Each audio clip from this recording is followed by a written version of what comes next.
Welcome back to the PFF NFL show. Trevor, Sikkema, Dalton, Wasserman here with you guys for the final episode of the draft grades that we have for the 2025 NFL draft. We got two divisions, 8 teams that we're talking about here today. It's the AFC and NFC West. So all week long, we've been giving out draft grades. We've been telling you at least what the PFF staff's draft grades were, and then telling you whether or not we agree, breaking down all the selections, and so much more. Dalton, one last episode of draft grades. How we feeling, my friend? We're living, Trev. It's Friday. We got 2 divisions left of draft review here. We're giving out grades for the West teams. I had to play the Skyline last night. It's a good day here in Cincinnati. We're good. Okay, what does a plate of Skyline look like for you? Because don't they do? I've never been before, despite living there for a year and a half. Had never gone.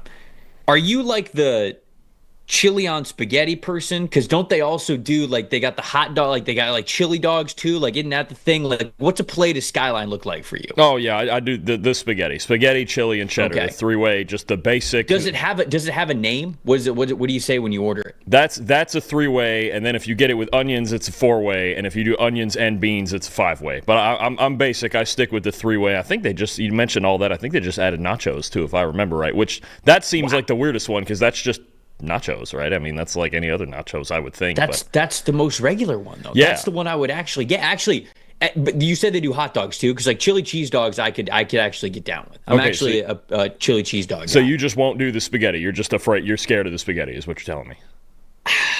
You sound kind of scared of it. I'm not gonna lie to you.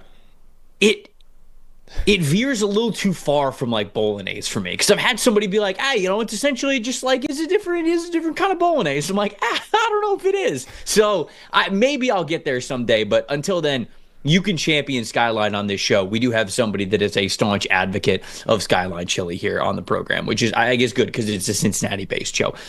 If you guys don't have a PFF Plus subscription, now's a great time to get one. We're going to be talking about a lot of different premium stats and inside analysis here with a lot of these draft classes, and you can see all that for yourself. You could look it up before you even watch the show if you have a PFF Plus subscription. It's also a great way to follow along when we're doing mock draft episodes, because you get the fully unlocked mock draft simulator, you get the PFF draft guide, but it's so much more than that. Once we get into the season, because it is a year-long subscription, you get the fantasy football tools, you get some brand new betting tools, which we haven't even revealed yet, which are going to be a game changer this upcoming season. But when those release, you're not going to have the chance to get 25% off a subscription. Now you have the chance to do that. Draft25, that's the promo code. So head on over to subscribe.pff.com.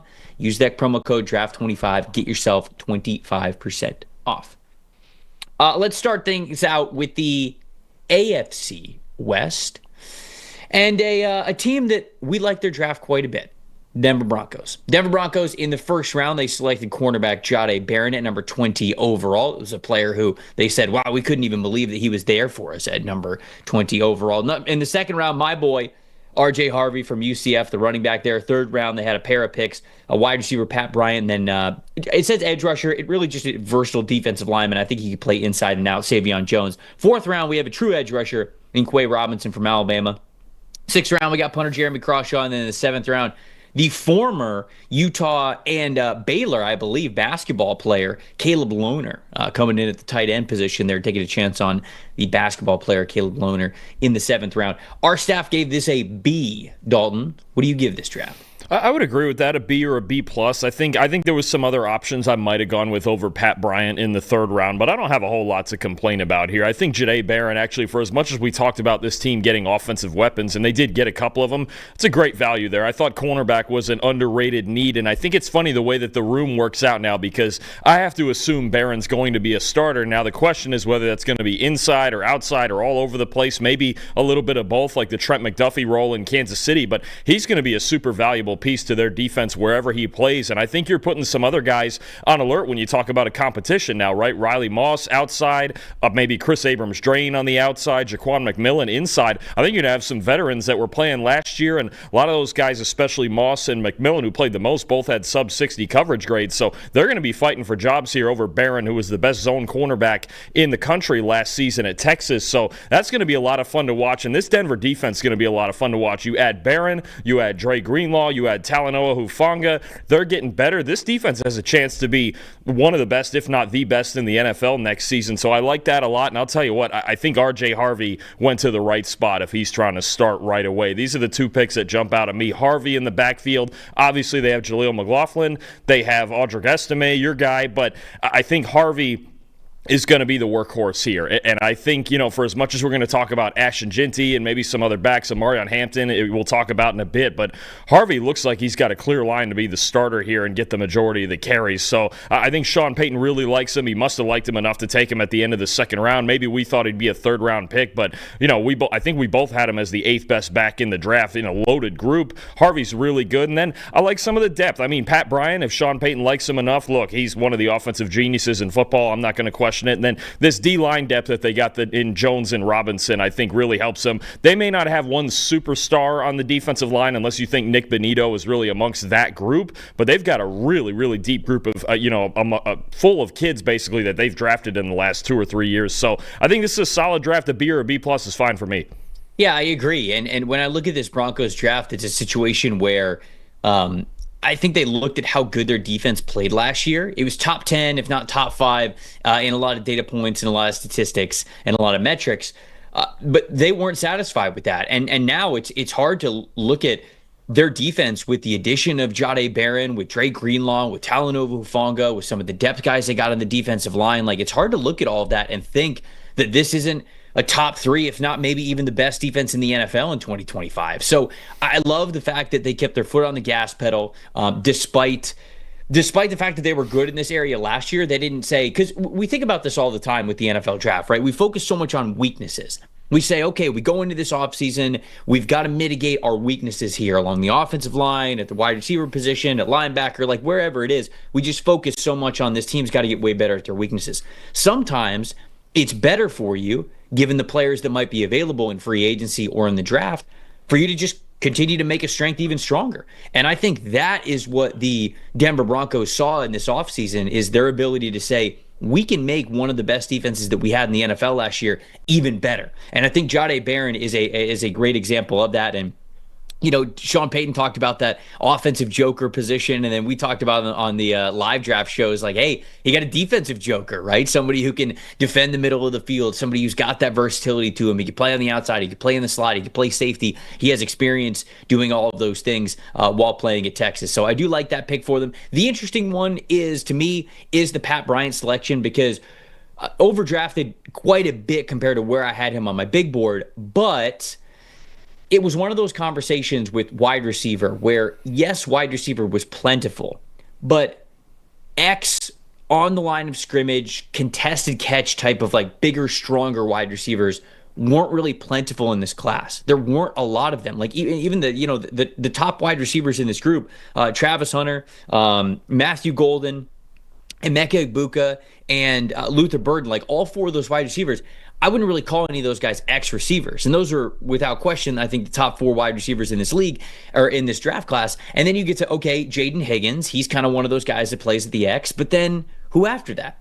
Isaac Tesla, Pat Bryant. I love Delic Iomaner, who, in my opinion, I would have preferred Iomaner here instead of Pat Bryant. But clearly, not just the Broncos didn't think that way, the league didn't think that way, because he lasts all the way to the 4th round.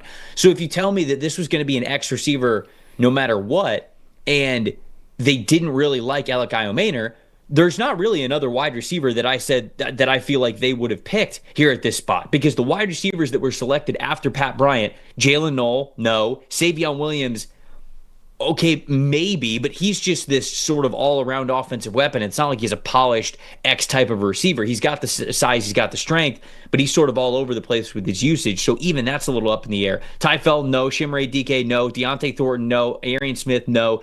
Jalen Lane, no. Jalen Royals, maybe, but he's more of that like Z flanker outside wide receiver. And then you get Alec Iomaner right at pick number 136 in the 4th round. So if this is the way they wanted to go, this pick doesn't look as bad for me, even though it was much higher than where I had him on my big board, because you have to understand the context of the wide receiver that they were probably trying to add to their roster. So I agree with a lot of things that you said. That's why I wanted to focus kind of on those picks there for them. But ultimately, I understand the logic. I understand the chances that they're taking here with a lot of these players, and I think they fit in with what Sean Payton wants to do. So I agree. B plus to me is where I would go with the Broncos. And then I do like the Caleb Loner selection in the 7th round, man. I just trust Sean Payton so much of what he can do with these guys who are former basketball athletes and getting them on the football field, even if they are in very specialized, streamlined roles.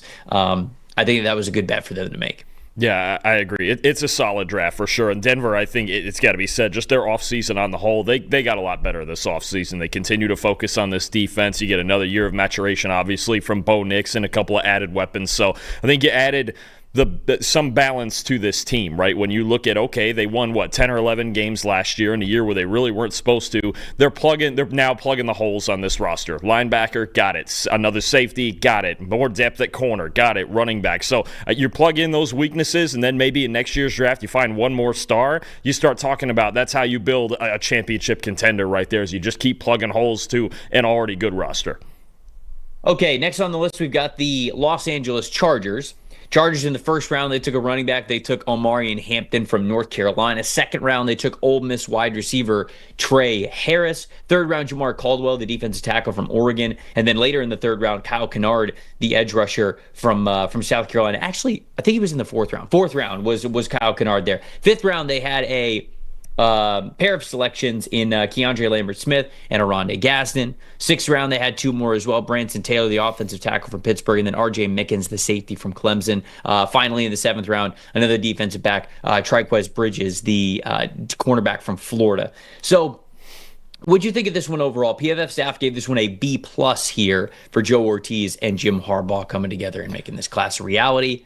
Would you agree with that? I think a B+ is about right. What's funny is there's a couple of guys on that list that in a vacuum weren't necessarily my favorite players in this draft, but I think they are great fits for the Chargers, right? And you talk about, well, there's a debate about whether Omarion Hampton should have gone 1st round, but they did need a workhorse back, right? They have Najee Harris on a 1-year deal. They don't have a whole lot behind him. So I think, obviously Jim Harbaugh and Greg Roman getting that workhorse back. They want to run the football. They want to get behind Joe Alt in this offensive line. I think it makes sense. Was Trey Harris my favorite receiver in the draft? Not necessarily, but I think if you're looking, you mentioned about X receivers earlier, if you're looking for big X receiver who can get vertical and open things up underneath for Ladd McConkey, I think Trey Harris, that's really the role that he can play. Same goes for Keandre Lambert-Smith in the 5th round, right? He's not necessarily as big as Harris, but he's a vertical threat who can stretch the field. That's what Jim Harbaugh is consistently looking for. If you look at all the receivers he's taken the last 2 years, that's what he's looking for, is guys who can get vertical and open up those windows for Justin Herbert underneath.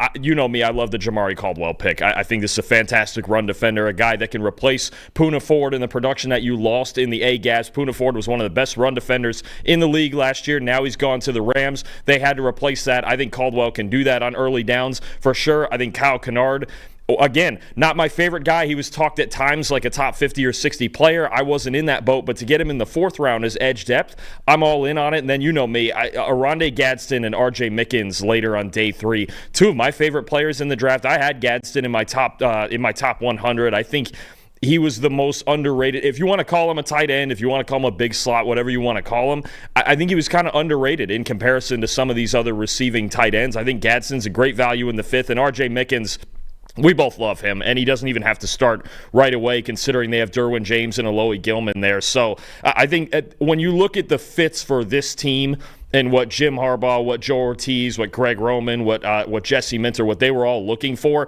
I think they got a lot of really good football players. I'm in on a B+ for the Chargers here. I think it makes a lot of sense. Yeah, I'd even give it an A, depending on what you think of a running back going in the 1st round. I think that they hit a lot of their needs with the exact type of players that they needed here. I agree. I think that Omarion Hampton, even for them signing Najee Harris, Hampton can absolutely be a 3-down back for them. Wide receiver Trey Harris and Keandre Lambert-Smith, you mentioned it.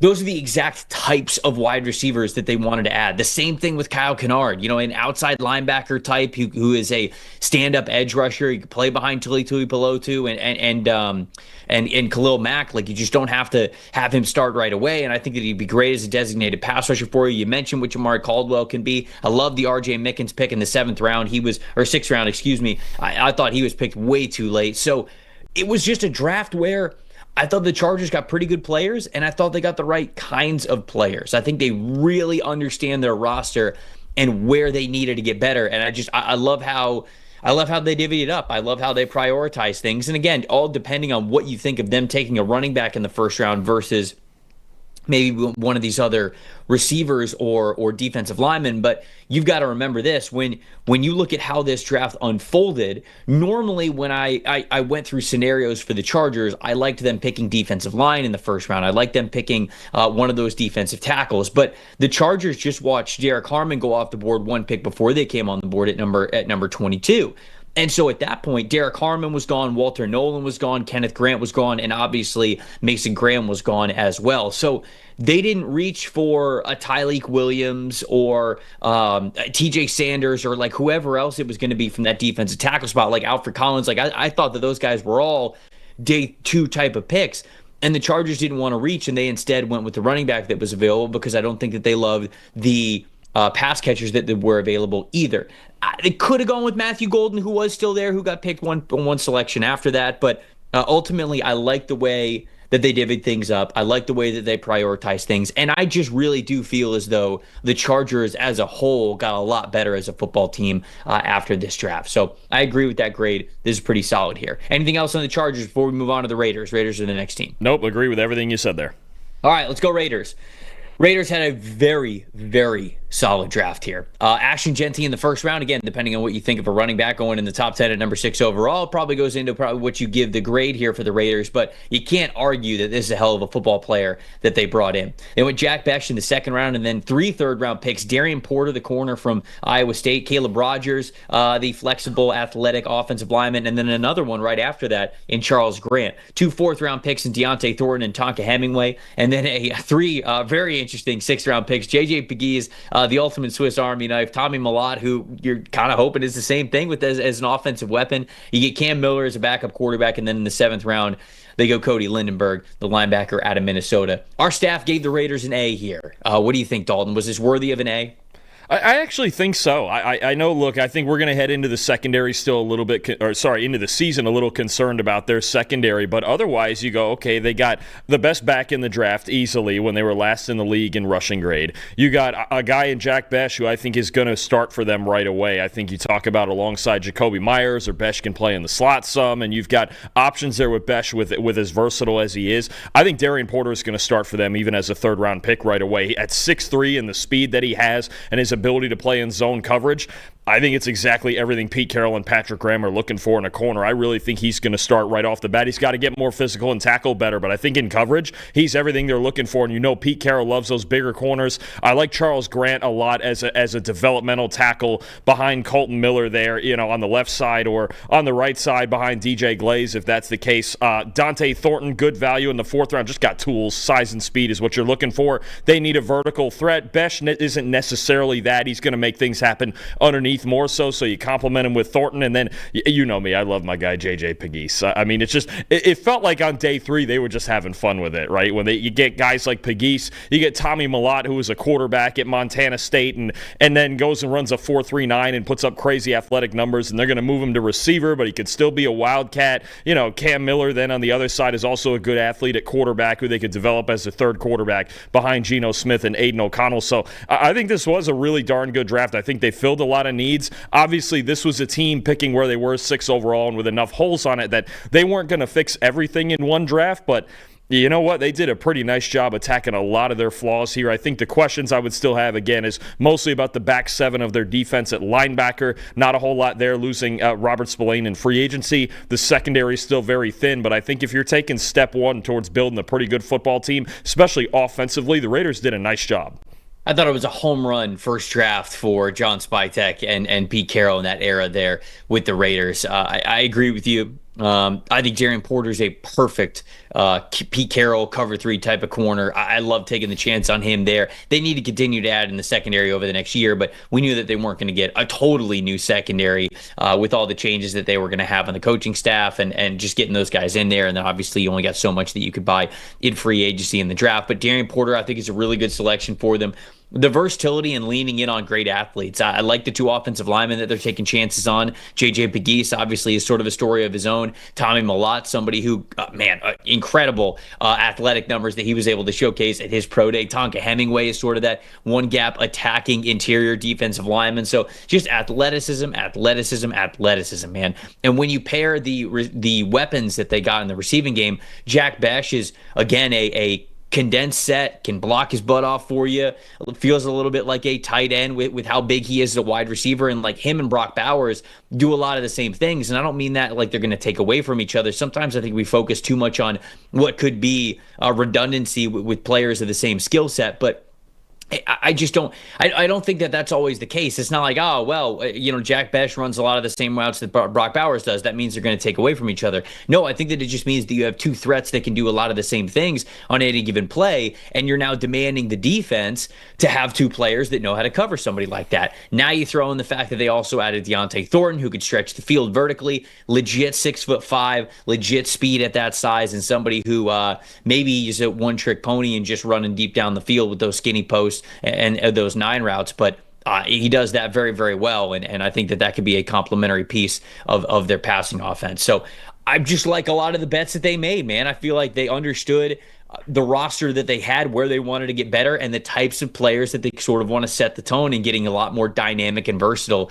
the way that Pete Carroll was when the Seahawks were really damn good. So I thought it was a great job by John Spytek as well as the general manager there. Agreed. It's a good call you made about Pete Carroll kind of resetting the culture after everything that's gone on the last 2 or 3 years in Vegas. So I think that's what he's trying to do. And I do think this offense, and despite them being in an absolutely loaded division with these other 3 teams, this is going to be a fun offense to watch. Geno Smith, Ashton Ginty, pretty good offensive line. Bowers, Bech, Myers, maybe Dante Thornton works his way in there. They're going to score some points. It's just a matter of if they're going to be in a lot of shootouts and they're going to make enough stops to win games. But the Raiders are going to be fun to watch this year. And even if they end up again in 4th place in this division, they're going to be among the most fun 4th place teams to watch. I think they're going to be a threat to anybody with this offense.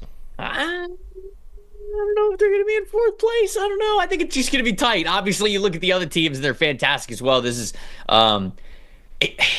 is this the best division in football? I guess we'll have plenty of time to debate that when we get closer to the season, but it's going to be tough. Kansas City Chiefs is the last team in the AFC West that we're talking about here in their draft class. In the first round, they were able to get offensive tackle Josh Simmons, who's falling just, because he's coming off of the knee injury, and somebody who is a little bit of an unknown, but man, those 5 games that he played this past season were excellent. Second round, they got my guy, defensive tackle Omar Norman-Lott. Third round, a pair of selections, Ashton Gelati, the edge rusher from Louisville, and then Noel Williams, the corner from Cal. Fourth round, they got a steal in Jalen Royals all the way in the 4th round. Cannot believe that he fell all that way in the draft. 5th round, linebacker Jeffrey Bassa, the sort of hybrid defensive player who can play linebacker. He's played safety before for Oregon. And then your boy, running back Brashard Smith in the 7th. PFF staff gave this one an A for the Kansas City Chiefs. What are you giving it, Dalton? Yeah, I'm in. Look, those are 7 really good football players, and I look at the guys they drafted, and I go, yeah, that's a Brett Veach Kansas City Chiefs draft. Absolutely, it's got everything they need. Look, something of need in the trenches in the 1st round. Josh Simmons, okay, reasonable. Good pass rusher, and Omar Norman-Lott can rotate in, a reasonably deep defensive line group, although it's not all those guys other than Chris Jones are all that productive, but Norman-Lott adds another punch to that. Ashton Gelati I really like is a versatile piece who can give you a lot of power and a lot of hustle up front. Noel Williams is the yearly mid-round corner that's probably going to go there and play well because they do this every year in the secondary. They find, anywhere from round 3 to round 6, they find somebody in the secondary who's going to produce. Jalen Royals, another good route runner, and I think now we might be, for as much as has been complained about the Chiefs receiving core the last couple of years, we might get into a spot where this is a really dangerous group now with Rashee Rice getting back healthy, with Xavier Worthy starting to figure it out late last year. Now with Jalen Royals coming in, I think he can start to compete for reps pretty early here as the 3rd or 4th guy. I don't hate it at all. Jeffrey Bassa, I think, is the coverage linebacker, really good athlete, can sit for a year and play special teams behind Drew Tranquill and then maybe take over that role eventually. And you mentioned it,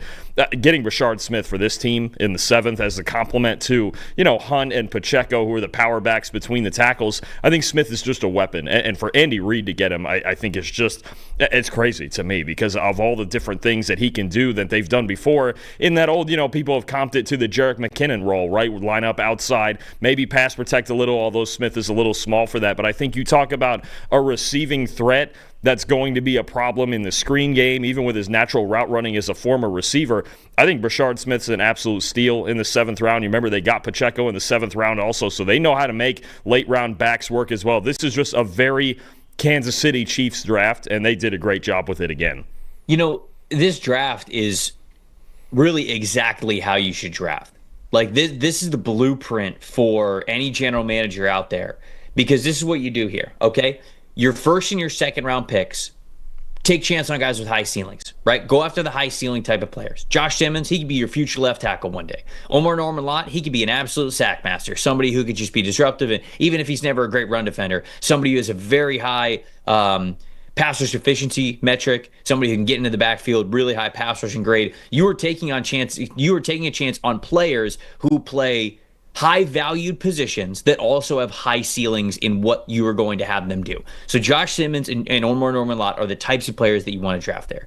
I would say then, late second, third round is where you basically draft identity players, guys who you know are going to be massive scheme fits for you. Noel Williams, I think he's a perfect scheme fit for what Steve Spagnuolo likes to do with his corners in his secondary. Ashton Gillotte, heavy-handed, powerful, defensive end type of a player who could play as a stand-up. He could play on the interior. He could play 3-tech, 4-eye. He could play 5-technique defensive end. He could play so many things for you, and that's exactly what the Chiefs like to do with their defensive linemen. So you have two guys at the very top, and Lott and Simmons, who you're taking chances on, who play high-value positions, who have high ceilings and high-impact roles and strengths to their game. You then have two great identity fits of who you are as a football team in Gillotte and Noel Williams. And then in the third round, I know it doesn't always work out like this, but they basically got every single day 3 pick around, if not 2 rounds ahead of where I think they should have been drafted.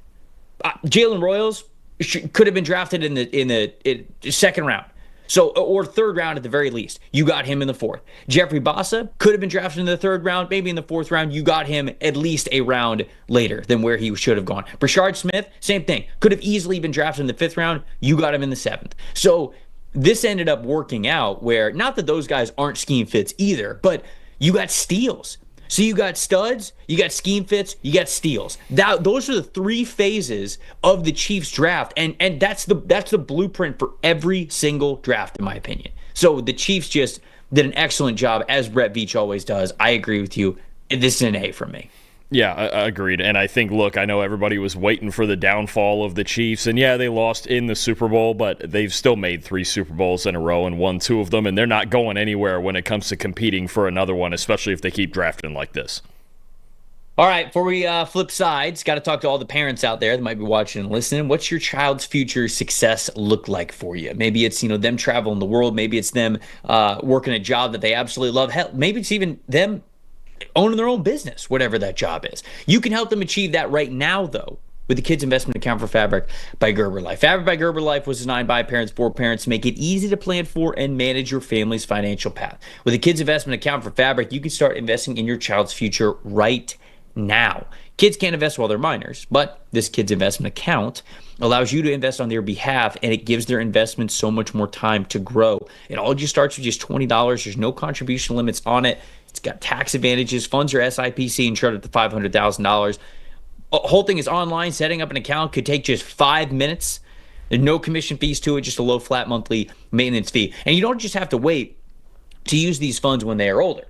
When they're younger, you could be able to take out some of these funds, use it for music classes, for sporting events, for tuition, for tutors, things like that. And then when they are older, maybe it is, helping them travel the world, helping them start their own business, buying their first car, buying their first house, whatever that looks like. Join the thousands of parents who trust Fabric to help protect their family. Start investing in your child's future today at meetfabric.com/PFFNFL. That's meetfabric.com/PFFNFL, MEET, fabric.com/PFFNFL. The portfolios are managed by Fort Washington Investment Advisors Incorporated. Additional services provided by Apex Clearing Corporation. All investing is subject to risk. Learn more at meetfabric.com. All right, the NFC West, the final division in the draft grades that we're talking about here for the 2025 NFL Draft. San Francisco 49ers. Kind of tough to start with the 49ers, one of my least favorite drafts that we had here. But let's list off the names and see if the good people agree. I'm also curious to hear what you would have given them for a grade. First round, they took edge rusher Mykel Williams from the University of Georgia. Second rounder, Alfred Collins, the defensive tackle from Texas. Third rounder, a pair of guys that they're really taking big time bets on. Nick Martin, the linebacker from Oklahoma State, and then Upton Stout, the versatile defensive back from Western Kentucky. Fourth round, a pair of fourth-round picks here, C.J. West and then wide receiver Jordan Watkins. Fifth round, another two guys, Jordan James and Marcus Siegel. And in the seventh round, three selections, Curtis Rourke, Connor Colby, and Junior Bergen. Our staff at PFF gave this a D. This is the lowest grade that we had for any team. And a big reason why is because a lot of the players that they drafted, major outliers from where we had them on our big board, how they are built as football players when it comes to the outliers of them physically, height, weight, and length, and then also just failing to address the offensive line at all whatsoever. Now, they addressed defense, which they needed to do, but curious, what did you think of this draft? That we gave them a D. My grade is very similar. It's D, D minus is something like that. I did not like the 49ers draft. What did you think of their draft overall? Yeah, I agree. It's not great. I think the one thing, if you look at it in the context of they were just so hell-bent on making their run defense better, and that's the only goal, then you give this a higher grade and go, well, the run defense probably got a lot better with Williams, with Collins, maybe with Martin, Stout, West, right? So, okay, they might have accomplished one thing in this draft, but it's hard to go into a draft and say we're just going to accomplish one thing when we need depth at corner. And I know they got Upton Stout, but he's probably a slot player, and they have to figure out where he fits in, right? To me, I know they got the guard Connor Colby might be a nice scheme fit in the seventh round, who they could develop behind the scenes, but they didn't get any better on the offensive line in the immediate, and I think that's going to be a problem, especially when you're about to pay your quarterback $50 million a year.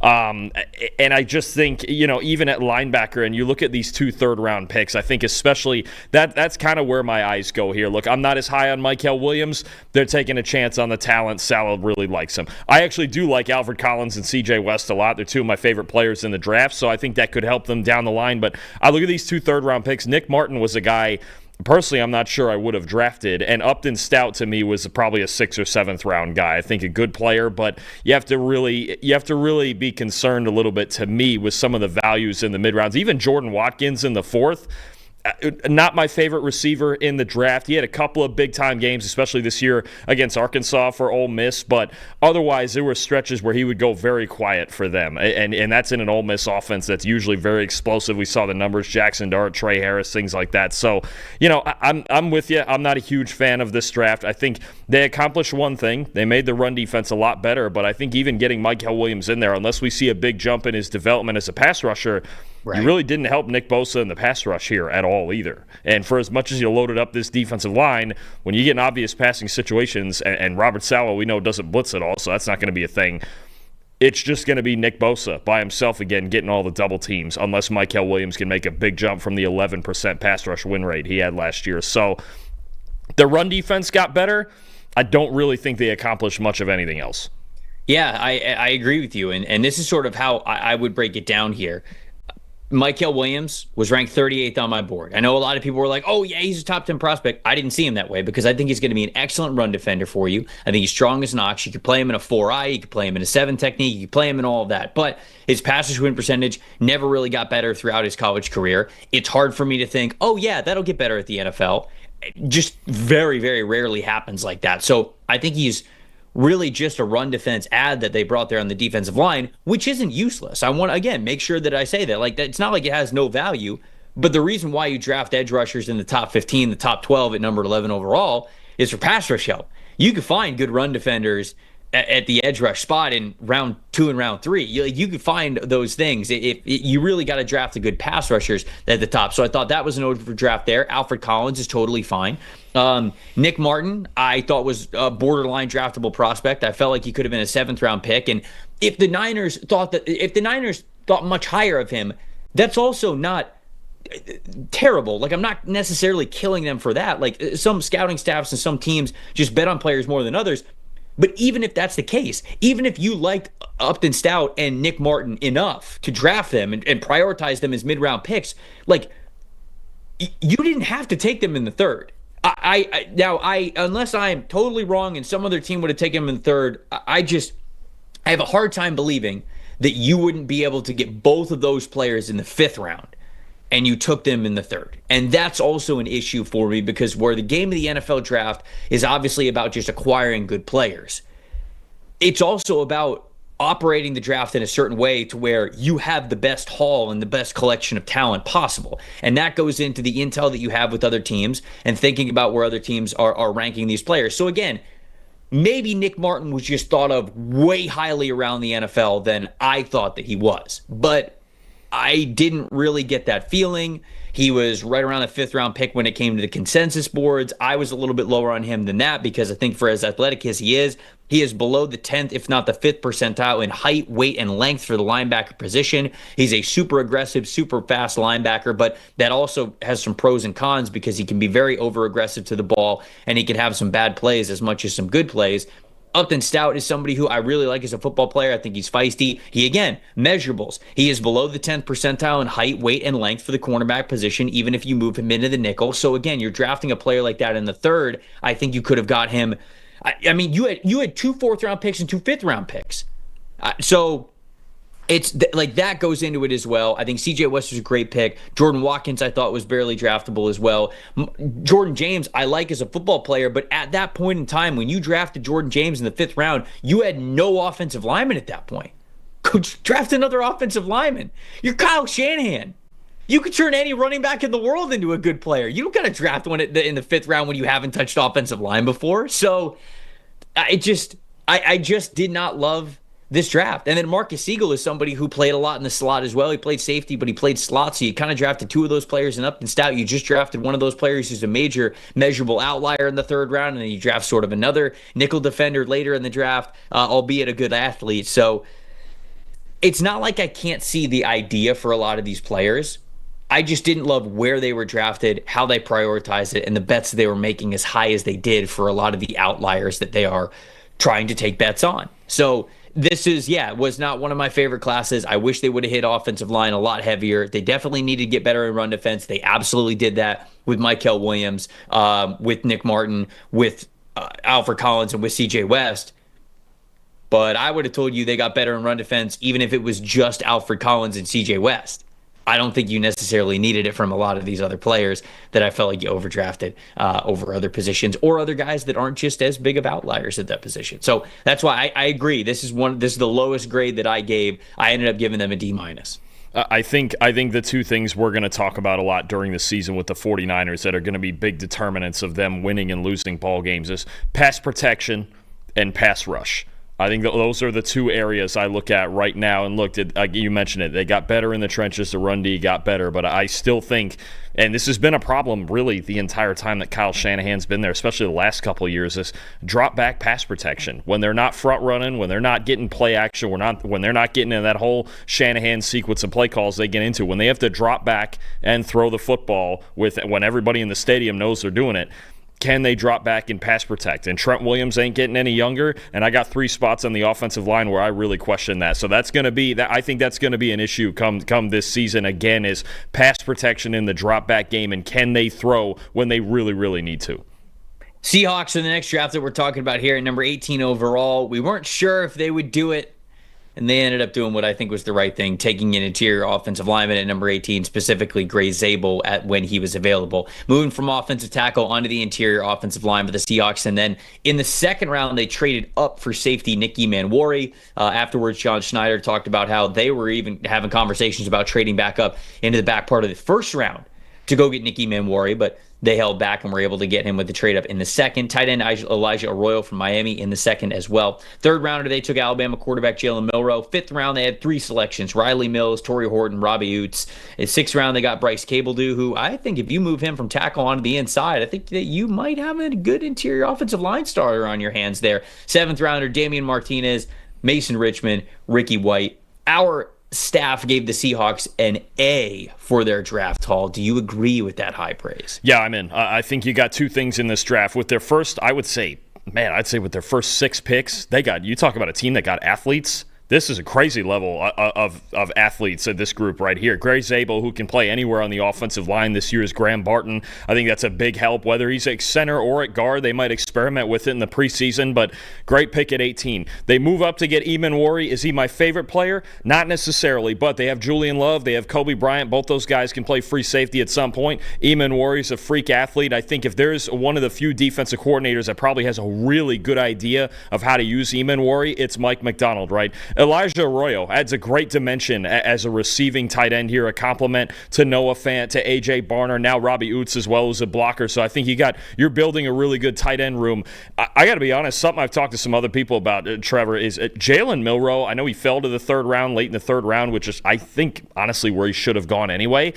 I think he went to a great situation for himself, right? When you talk about, okay, he needs a year or two to develop as a passer, as a pocket passer, his footwork, his accuracy, all that stuff. But you could still use him as a weapon in this offense, as a wildcat sort of weapon. You have Sam Darnold, you have Drew Lock as the backup, so Milroe doesn't even have to necessarily worry about, okay, at any point I can come in, because I think Clint Kubiak and Mike McDonald, they would just go to Drew Lock if something happened to Sam Darnold, and Milroe is still there as a weapon. I think it's an ideal situation for him to sit for a year or two and then figure out as we go if he's a starter. Riley Mills, a good athlete on the D-line. Torrey Horton's an awesome pick in the 5th round. He's got blazing speed. And then I look at these late round picks, and I know we're talking about 6th and 7th round picks, but these are all really good system fits. You mentioned Cable Dew coming from Kansas, a team that ran a lot of outside zone.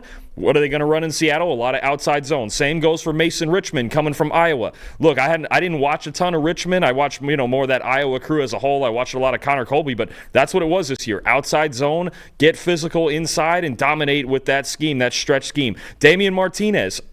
First of all, just a great value in the 7th round. I thought he could have gone late in the 3rd or the 4th. He's really good. And if you go back to the Oregon State tape, whole lot of outside zone. Like, it all just fits in with this run game. And I'll tell you what, you look at Kenneth Walker, Zach Charbonnet, and Damian Martinez, I don't think there's a whole lot of other teams with a better 3 deep at running back than that. That's a really good crew to have those 3 guys. And then with their last pick, I love my guy Ricky White. I think, to me, I like him as a receiver better than you. He's obviously an ace special teamer. Believe he blocked 4 punts last year it was on special teams, as actually he wasn't even their punt returner. He's their best player on UNLV's team, and he was willing to go out there and block punts. So I think Ricky White's just a good guy to have on your football team. But that's what they got to me at the very top.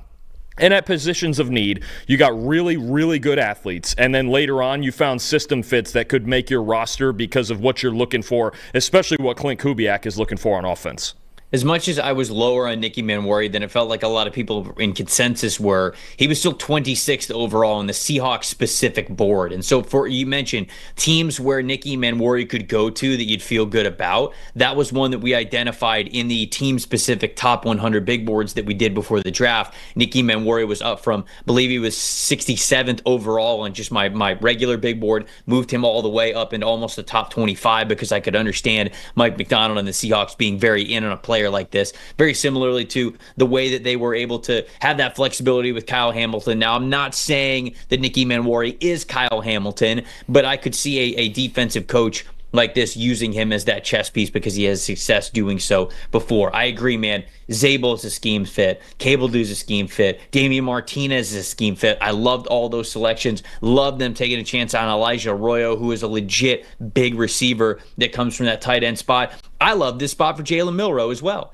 Zero pressure to start right away at all whatsoever. He gets this first year as basically a redshirt year. He's basically just honing in on his technique, making sure that he is more accurate and more consistent. And then maybe 2026, but most likely it would probably be 2027 before we end up seeing it. And that's obviously in best case scenario if Sam Darnold ends up playing well. If Sam Darnold doesn't play well, you know how it goes. We'll get Jalen Milroe a lot sooner. But at least he's in a situation where he does not have to worry about starting right away. They're not depending on him right away. Sam Darnold is going to be the initial starting quarterback for this team. And so there's no pressure there on Milroe, who just gets to sit back and get more consistent. So I love that. Riley Mills, Torrey Horton, Robbie Utes, I like those fits for them as well. And then you mentioned, I wasn't the biggest fan of Ricky White just as an overall wide receiver prospect. I don't know how many difference-making traits he has coming to the NFL, but certainly as a special teams guy drafted in the 7th round, I'm in, 100% in. I feel like Ricky White could have been drafted closer to the 5th, and they get him in the 7th.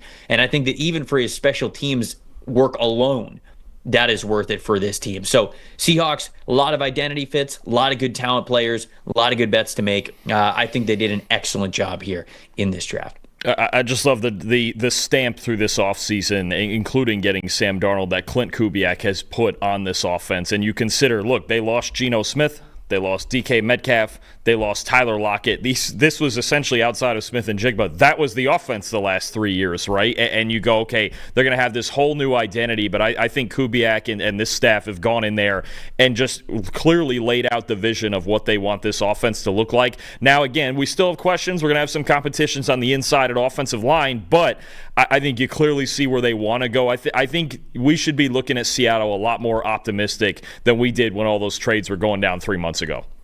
Sure. Rams are the next team here. Smaller class here for the Los Angeles Rams. They traded back out of the first round and into the beginning part of the second round. They traded with the Atlanta Falcons, got an extra first-round pick next year to do so. So this is a team with multiple first-round picks now. Terrence Ferguson was their first selection that they made there in the second round. A lot sooner than I thought Terrence Ferguson would go, but I do think he's a good football player. Josiah Stewart, the edge rusher from Michigan, in the third. Jarquez Hunter, the running back from Auburn, in the fourth. Ty Hamilton from Ohio State, the defensive tackle there, in the fifth, as well as Chris Paul Jr., the Ole Miss linebacker, in the fifth too. And then in the seventh round, Pittsburgh wide receiver Kanata Mumpfield here. So not a ton of picks, 6 selections total here for the Los Angeles Rams. Our staff gave them a B+, I think, taking into account the players that they drafted, and then as well as getting a first-round pick next year. What do you think of the Rams haul and how they navigated the draft? I think it was fantastic. I think you have a team that didn't have a whole lot of picks, that was one of the more prime trade-down candidates in the first round, and for them to get a first-round pick next year out of that trade when the Falcons wanted James Pierce Jr., I think you could argue this up even to something like an A-, because now you have 2 first-rounders next year. You're going to get another offseason of questions around Matthew Stafford and who their quarterback's going to be, but in a quarterback class next year with a lot of names, and it's very wait and see to see who's going to be the first-round guys, to have 2 first-round picks, especially one from a team that, look, Atlanta, what would you put them, 50-50 to make the playoffs? Is that a fair assessment in that division with the Bucs still there, and then Sure. the NFC 50-50 that could still be a top 20 pick, right, pretty easily. So I think in the context of getting an extra first-round pick, it's fantastic. We've known for 2 years that Sean McVay's wanted another tight end. They got Terrence Ferguson at 46. You mentioned it, maybe a little early, but I think after the Senior Bowl, I moved him up to, I think he was the 4th best tight end in the class for me. So I don't have a big issue with it, and he's still a complimentary piece. They're going to know how to use him in that offense.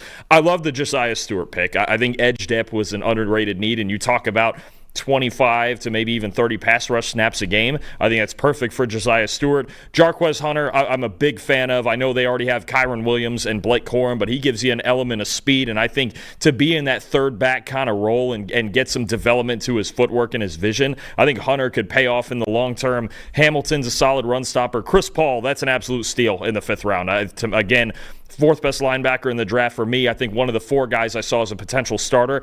I would not be shocked as a 5th round pick if Chris Paul won a starting linebacker job on this team. And then Mumpfield, you've identified as a guy that McVay would probably like in his offense, right? He's a physical player, sometimes a good route runner, a little bit inconsistent. But I think for the picks that they made, getting an extra first next year, trading back and still getting these players, this is an excellent draft. You could argue it up to an A- for me. Yeah, with this draft, I gave it a B+, including them trading and getting the first-round pick, because I like Terrence Ferguson, but I do think that he was overdrafted quite a bit from where I had him on my big board. They probably could have, I see Walt in the chat saying this, like they probably could have traded down again and gotten Terrence Ferguson, but they probably just didn't want to mess with it. Very clearly they wanted a tight end, and I believe Mason Taylor had already gone off the board. Yep. Had Elijah Arroyo been off the board at that point? No, he went, I think it was 50 right after this to Seattle. And then you have to remember, too, the tight end market was hot because even Harold Fannin went 67. Yeah. So if they had traded 67. down another 20 spots, they may not have gotten Ferguson. No, I guess that is true too. Yeah, Mason Taylor goes off the board at 42, so they probably believed like, yeah, we got to go get our guy, because that would have been 3 tight ends off the board there. So you're right, the market was heating up and getting pretty hot. So I don't hate it. I guess like that's fine. And again, like I like Ferguson as a player. He was drafted a little bit early, but you're right. It did seem like that was sort of how things were going. I love Chris Paul Jr. and Kanata Mumpfield. I think those are 2 day 3 studs, potential steals that they get there. Jarquez Hunter, again, good football player.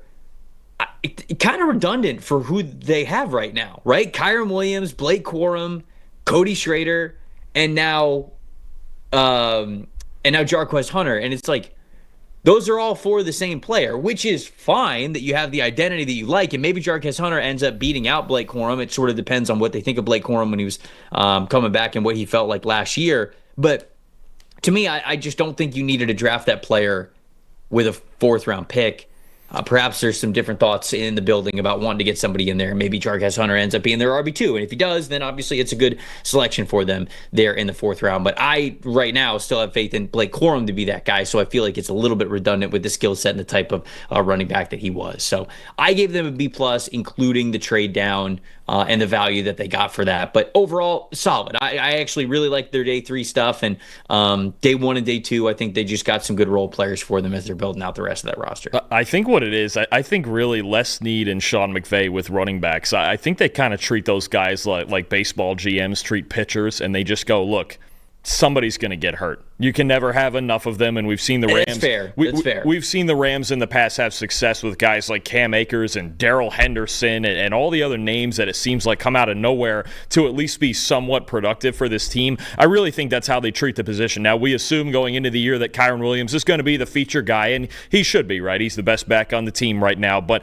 I think that's how they treat it, is just go, you can never have too many of these guys. They're always getting hurt. They're always tweaking an ankle. They're always taking big hits, and I know as physical as Kyren Williams is, even he can get banged up sometimes. So I think just to have another guy in the building, I don't know if they draft a running back every year, or they just find one sometimes as a UDFA, but they just always have another one down the pipeline that just go, hey, get us our 4 or 5 yards, run the system the way we need you to, keep things moving on offense. I think Hunter's another guy that can do that for him. So I really don't mind it at all. Let's see. The last draft where they did not draft a running back at all was 2017. Boom. There it is right there. Which technically they drafted a fullback that year. Well, so if you really want to go to no backfield players at all, you got to go to 2016. And that was, McVay wasn't there yet. So that means they've taken a backfield player every single year that Sean McVay's been there. Yeah, when did McVay get there? 17. He did get there in 17? Yeah, because Goff was drafted in 16. He wasn't there for that. That's so true. 17. Yep. So basically, yeah, every single year they have drafted a backfield player. Wow. Good call. Good poll, Dalton. That's why you're on the show. That's why we're keeping you around. There we go. Last team's the Arizona Cardinals here. It sort of depends on how you view the slide of Will Johnson, right? Because in the first round, they took Walter Nolan, who was very high on my big board. I had him top 10 overall. They get him at number 17. Really good value there for the Arizona Cardinals. Then they get Will Johnson in the second round at pick number 47. He is I can't remember if it was top 15 or just top 20 to be safe player on my big board. You're getting him at 47. It's massive value, but there's a reason why he slid, right? Teams clearly were not comfortable with Will Johnson's knee and sort of the long-term look at how he was going to heal up from that and whether it was going to be a future issue for him. And there were already concerns about his long speed before you're having to take a lower body injury into account. But they draft him in the second round. Jordan Birch, the versatile defensive lineman from Oregon in the third round. Cody Simon in the fourth. Denzel Burke in the fifth. Hayden Connor in the sixth. And then Keaton Crawford in the seventh. Our staff gave this draft an A+ because where they drafted Walter Nolan and Will Johnson versus where they were on the PFF big board signal basically like this draft's just an A right off the bat. And then you add in some other picks that we like for them and getting a heavy linebacker in Simon and getting some cornerback depth in Burke. And Jordan Birch obviously is a versatile defensive lineman for them there as well to play multiple spots too, just getting a lot better up front. But Dalton, I'm very curious. What did you think of this one? Again, our staff gave this an A+. How do you view the Will Johnson selection? Are you all in on like, yeah, what a steal. They absolutely got a steal here. Or are you wary of the reason why he fell to number 47? No, I think once he gets down in that range, especially they didn't even have to trade up for him from number 47. If you're 70 to 75% sure his knee is good, you do this. Trev, I believe he was the 14th ranked player on your big board. So you got two top 15 players at 16 and 47. Walter Nolan could change the complexion of their defensive line along with the entire the plethora of defensive linemen they brought in this offseason. Calais Campbell, Josh Sweat, Dalvin Tomlinson, Walter Nolan, obviously. Jordan Birch is another guy just functional from any spot on the D-line. I think this draft really, along with the value they got in their first two picks, and again, Will Johnson's a steal at 47. I don't care. At this point, if they're 70, 75% sure, absolute steal in the second round. This draft is about Jonathan Gannon saying, okay, no more. We're not a doormat anymore on defense. We're done with this. We started to get a little bit better last year. We saw some development, safety, Garrett Williams, a little bit of D-line. Baron Browning they kept too, who he came on after they traded for him. This is about Jonathan Gannon finally making a statement with this team. And I like every fit that they got here. I mean, Nolan could be great and doesn't have to carry the load right away. Johnson, again, the steal of the draft in the second round. Jordan Burch is solid. I was looking at this linebacker room because I was going through the list in the entire draft of who could start as rookies. I think a quiet one actually is Cody Simon. Right now, when you look at the Cardinals starting linebackers, you look at their depth chart, it's Mack Wilson and Akeem Davis-Gaither. Explain to me why Cody Simon couldn't fight for a starting job, even as a fourth rounder, right? I know in coverage he needs some work, but Davis-Gaither's a career backup, and Mack Wilson's kind of floated around the league. I could see it. I think Denzel Burke, honestly, is he my favorite player in the draft in the country? No. Is he struggling man-to-man? Yeah, but they don't play any man-to-man coverage in this defense. That right. Off zone, that's somewhere he can sit back. Denzel Burke could actually, for this exact team, be a really good value in the fifth round. And then you mentioned Keaton Crawford, just a really good athlete who, again, a similar zone quarters kind of system they ran down there at Nevada. He's transferred from Texas, went to Nevada, had a really good year. That seemed to be where he was most comfortable. So again, just like I talked about earlier with Kansas City, you got really good value at the top. Actually, was it Kansas City? No, it was Seattle I was talking about with this. You got really good value and guys you really wanted at the top in Nolan and Johnson. Two guys they probably thought about at number 16. And then you just got great system fits later in the draft. Guys like Burke and Cody Simon and Keaton Crawford even in the 7th. Arizona did a fantastic job. I know it's obviously almost the entire draft is defense, and it is what it is. Their offensive line, they're just going to have to go another year with a decent offensive line with a possible star in Paris Johnson at left tackle. But for what they did on defense and the statement Jonathan Gannon's trying to make, boy, they're going to be a problem. They have a lot of talent on this defense now, and they've plugged some of the holes, maybe except at linebacker. We'll see how Simon works out, but they have plugged a lot of holes on this defense. And this, I'll tell you what, you look at the depth chart of this defensive line, good luck. Good luck blocking all the guys that they have right now, especially in the run game. They're going to have a lot of fun on defense in Arizona. Yeah, I gave them a B+ on NFL Stock Exchange when I was going over the initial grades, and honestly, I think B+ is probably as low as you can go. And the only reason why I really gave them a B+ is because, yes, I sort of give them credit for the Will Johnson pick, but also I understand the reason why he fell. And so again, if Will Johnson pans out for you, he's a steal. It doesn't really matter what our initial draft grades are. He's going to be a stud. I love the Walter Nolan selection as well. The real reason why I bring this down from the A ranks is because I felt as though Jordan Burch was a little redundant for them on what they've already have on the defensive line, the additions that they've already made in free agency, as well as drafting Walter Nolan in the first round. I would have rather them drafted a Jared Wilson, a Wyatt Milam, even later, Marcus Bowe was still on the board, guys like that. And I would have rather drafted one of those players in the third round that were still available when they took Burch. To me, that felt like a luxury selection when, in my opinion, you have short and long-term needs on your offensive line that did not go addressed. But it just was very clear the NFL did not think as highly of this offensive line group as maybe some of the rest of us did. But those guys specifically, like with Milam still on the board, with Jared Wilson still on the board, I think those are good offensive linemen that could have really helped this team. And so I would have rather them at least right there. I don't mind them going defensive line in the first round. Heck, I don't even mind them being the team to take the chance on Will Johnson. I think it could be a massive payout for them. But in that third round, I would have recalibrated a little bit, and I would have changed that focus towards offensive line. But very clearly, they're buying into Jordan Burch, who was a top 5 recruit in the country when he was coming out of high school, the number 1 recruit in the country, one of them. I mean, he was just super highly regarded when he first went to South Carolina. It took him a little bit of time to figure it out. This past year at Oregon was his most productive year. I still worry a little bit about, okay, where's the home base for him? But Jonathan Gannon is very multiple up front, so at least I think that he goes to a good home in Arizona. So again, I gave it a B+.